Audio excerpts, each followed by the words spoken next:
Dinas Pertanian dan Kehutanan Kabupaten Lamongan berencana untuk turun langsung ke sejumlah lokasi munculnya serangan ulat pohon jati yang meresahkan warga.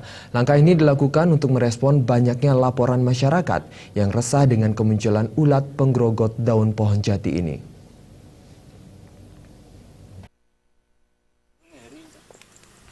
Serangan ribuan ulat pohon jati di Kabupaten Lamongan hingga saat ini masih menjadi momok bagi masyarakat. Meski tidak menimbulkan rasa gatal, namun kemunculan ribuan ulat yang menggerogoti daun pohon jati ini sudah meresahkan warga, terutama anak-anak dan wanita. Melihat kondisi ini, Dinas Pertanian dan Kehutanan Kabupaten Lamongan melakukan tindakan dengan membantu warga dalam melakukan pembasmian ulat berwarna hitam kecoklatan ini. Aris Setiadi, Kepala Dinas Pertanian dan Kehutanan Kabupaten Lamongan mengatakan, kemunculan ribuan ulat di sejumlah desa yang memiliki ratusan pohon jati ini merupakan siklus tahunan di saat memasuki musim penghujan.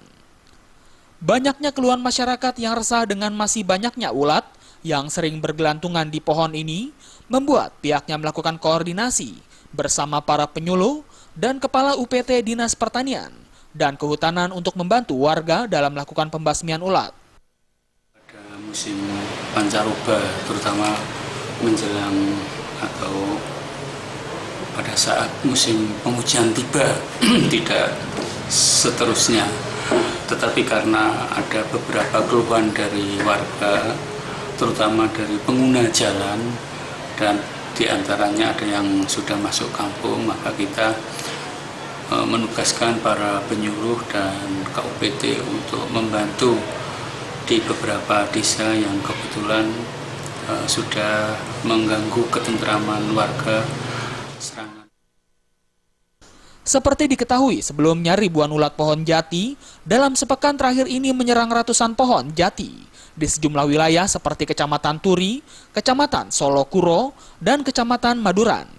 Bahkan ribuan ulat ini sudah menyerang pemukiman warga di wilayah Kecamatan Turi, Lamongan. Dari Lamongan, Muhammad Basoir melapor.